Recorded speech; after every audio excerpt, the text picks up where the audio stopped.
The world's favorite tramp. The birth of Charlie Chaplin's beloved character.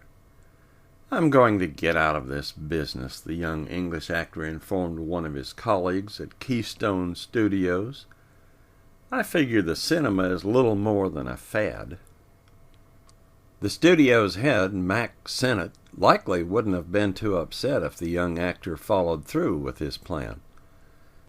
After all, his first venture with a studio hadn't exactly set the world on fire. The little one-reel comedy short, Making a Living, was immensely forgettable. In fact, it led Sennett to order the novice actor, Charles Spencer Chaplin, to come up with a more workable screen image. Swallowing his disappointment and unleashing his creativity, Chaplin began snooping through costumes in Keystone's wardrobe department. He decided that everything about his new character should be a contradiction. First he put on a pair of baggy trousers which had been worn by Keystone star Roscoe "Fatty" Arbuckle. Then he matched the oversized pants with a tight jacket previously sported by a considerably smaller actor. The shoes, he determined, needed to be large floppy ones, which he would accentuate with a waddling walk. An old derby hat topped off the look. Then, turning his attention to his new creation's face, Chaplin posted a small postage stamp mustache on his lip, reasoning, as he later explained, it would add age without hiding my expression. Grabbing a cane from the props department, he began to twirl it in front of himself. He would modify his new character through the next few years, giving him less of a slapstick quality and more of a wistful, three-dimensional personality. The basic nature, though, of the little tramp, as he would become known to millions, emerged intact. "The moment I was dressed," Chaplin later explained, "the clothes and the makeup made me feel the person he was." As Chaplin sank into the persona that would one day become an American movie icon, the little-known British actor suddenly transformed. "By the time I walked on stage," he confirmed, "he was fully born." One characteristic of the little tramp that particularly appealed to moviegoers was his spunk and resilience. Despite his appearance as a vagabond misfit, he always seemed to bounce back from adversity and pull one over on the pompous elite who had shunned him. This fortitude likely sprang from Chaplin's own London childhood. His hard-scrabble existence in the impoverished Kennington district could easily have been crafted into a Dickens character. Both of Charlie's parents were music hall entertainers, which helped plant the show business seed in him at an early age. His father, Charles Sr., became popular as a music hall singer. Unfortunately, alcohol began to pull him away from his craft and toward the bottle, destroying both his career and family life. Although they never divorced, Charles and Hannah split up and drifted into separate worlds. Not only did the alcohol destroy his musical dreams, it soaked up any money Charles might have used to help support his wife and children, leaving them to fend for themselves. Sadly, Hannah not only faced the challenge of living as a single mother, but would soon confront the ravages of a severe mental illness. Although once a relatively popular singer, billed as Lily Harley, she began to drift in and out of psychotic episodes. Hannah vainly tried to hold her family together by working as a dressmaker and nurse between her periods of hospitalization.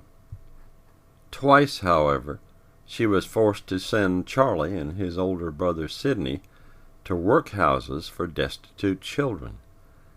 She managed to reacquire and briefly support them both times, but her disabling illness relentlessly progressed.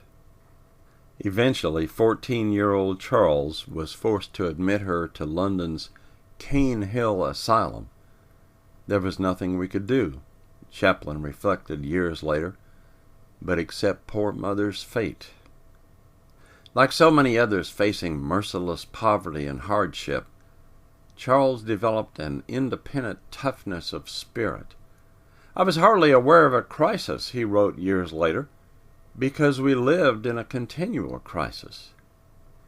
Then he added, being a boy, I dismissed our troubles with gracious forgetfulness. During his early years, he had already seen a glint of success in the acting field, sometimes singing during his mother's shows. Using his father's connections, Charlie signed on with the successful 8 Lancashire Lads clog dancing troupe. The taste of fame whetted his appetite for a more wide-ranging theatrical triumph. The clog dancing gig was not exactly at the top of the showbiz ladder, but young Charlie kept his eye on the rungs above. He added to his meager salary with side jobs as a paper boy, toy maker, and doctor's boy, while he kept his goal in focus. Between jobs, he recalled, I would polish my shoes, brush my clothes, put on a clean collar, and make periodic calls at a theatrical agency. His perseverance paid off with a role as Billy the Page Boy in a production of Sherlock Holmes. After a successful 2.5-year run, he found work in vaudeville with a juvenile act called Casey's Court Circus. There he developed several popular burlesque pieces and was soon considered the star of the show. Meanwhile, Sidney had also caught the acting bug and was one of the key performers in Fred Carnot's well-known comedy company. Sidney tried to arrange for his younger brother to join the cast, but his request was not greeted with overwhelming enthusiasm. Carnot had met Charlie and considered him to be a pale, puny, sullen-looking youngster. In addition, he told Sidney, he looks much too shy to do any good in the theater. Undaunted, Sidney displayed the same grit as his younger brother and arranged for a 2-week trial for Charlie. On his first night, Charlie proved his merit and was soon offered a permanent contract. His years with Carnot often included pantomime routines. These, of course, would provide a natural training ground for his future. Role by role and year by year, he developed the expressive gestures that would one day let the soundless little tramp tell his captivating stories on the silver screen. He created a popular character called the Drunk in a sketch titled A Night in an English Music Hall. The Carnot Company also supplied the vehicle that would bring Chaplin to America for the 1910 vaudeville circuit. The American audiences loved his portrayal of the Drunk and asked Fred Carnot to book a return tour in the fall of 1912. Although vaudeville was still fashionable, a new entertainment form was beginning to furnish a little competition.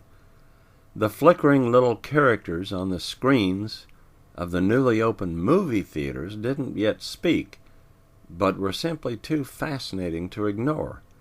The early movie studios began to scout talent from the time-honored vaudeville and variety stages. 6 months into the tour, Chaplin was approached by a representative of the New York Motion Picture Company. He was impressed by Charlie's vaudeville performance and felt he might make a good replacement for Fred Mace, a star who was leaving their Keystone Studios. Charlie was aware of Keystone's slapstick comedies and felt they were a crude melange of rough and tumble. He liked the idea of working in films, however, and decided it would mean a new life. As he signed a contract with Mack Sennett in December of 1913, he likely had no inkling of the new life he was creating, both for himself and a lovable little vagabond who was destined to become the world's favorite tramp.